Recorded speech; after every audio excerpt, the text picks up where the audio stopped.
पूर्वी कितीला उठत तू तसा? पूर्वी हा बाबा 4ला उठायला लागलो. होय काय? जमत होतं त्यावेळी 4 वाजता उठायला? भाताचा दाराचा 8 वाजता की उठायचं दळायला. 4 वाजता? होय. त्यावेळी असं दळायची वगैरे काही सोय नव्हती? नाही, घरात दळायचं. मग कसं करत होता त्यावेळी दळायचं वगैरे? दळायचं घरात, बर. शेणघाण काढायचं, जेवण करायची. सकाळी 4ला उठल्यानंतर दिवस चालू? होय. कसं सुरुवात असायची? काय करत संध्याकाळी होता? 12 वाजून तर काम चालू. होय काय?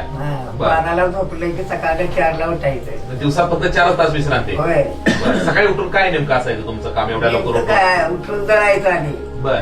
दळलं की मग चूल पेटून जेवणाला लागायचं, आंघोळा करायच्या, गड्या माणसाची जेवण वाढायचं.